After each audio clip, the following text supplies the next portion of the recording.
Lectura del Santo Evangelio según San Mateo. En aquel tiempo, al ver Jesús a la muchedumbre, se compadecía de ella, porque estaban extenuadas y abandonadas, como ovejas que no tienen pastor. Entonces dice a sus discípulos: la mies es abundante, pero los trabajadores son pocos. Rogad, pues, al Señor de la mies, que mande trabajadores a su mies. Llamó a sus 12 discípulos y les dio autoridad para expulsar espíritus inmundos y curar toda enfermedad y toda dolencia. Estos son los nombres de los 12 apóstoles.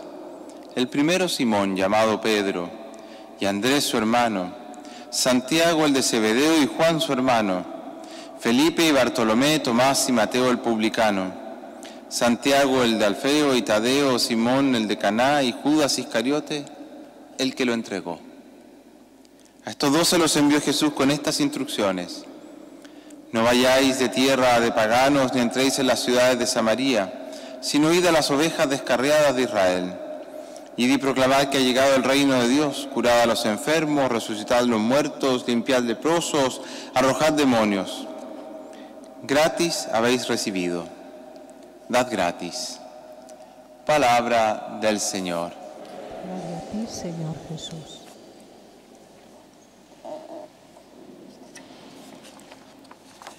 Queridos hermanos y hermanas, nuestro Dios es un Dios compasivo. ¿Por qué digo esto? Precisamente porque así comenzó el Evangelio que acabamos de escuchar. Decía: al ver Jesús las muchedumbres se compadecía de ellas porque estaban extenuadas y abandonadas, como ovejas que no tienen pastor. Es un Dios compasivo. El verbo compadecerse en la Sagrada Escritura, compadecer, expresa ese amor que brota desde lo más hondo del corazón. Literalmente, hace referencia al amor de una madre por su hijo o hija que es fruto de su seno, de sus entrañas. Así es Jesús. Nos ama desde lo más profundo de su persona. Amor que no tiene condiciones ni admite condicionamientos. Amor que es gratuito, libre, no posesivo y que solo sabe amar para que el otro pueda ser en plenitud. Es muy importante comprender y sobre todo experimentar este hecho de Dios amor.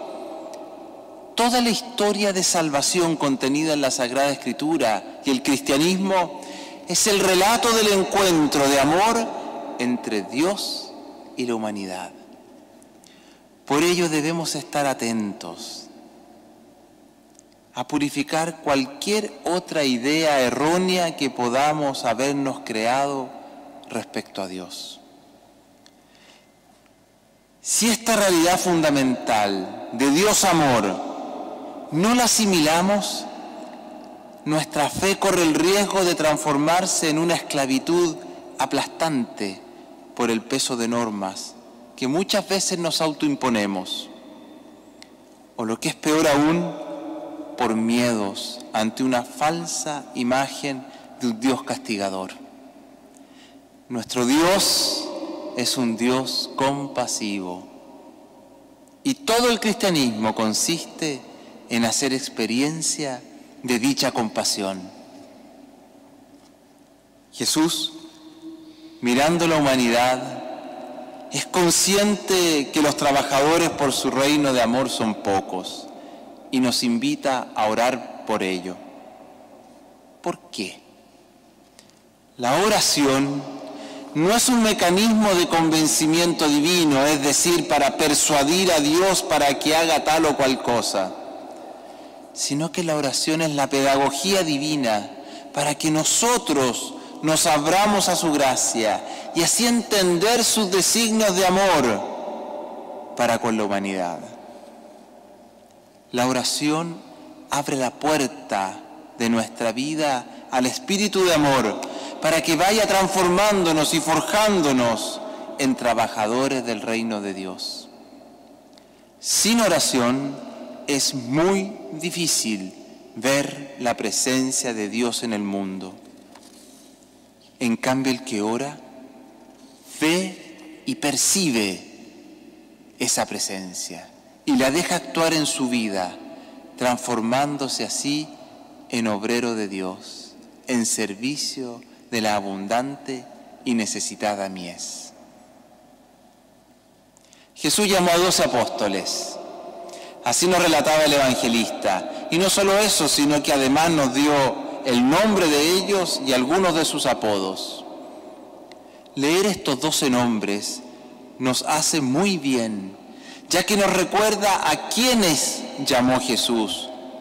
Personas comunes y corrientes, no connotados o eruditos, personajes del quehacer social.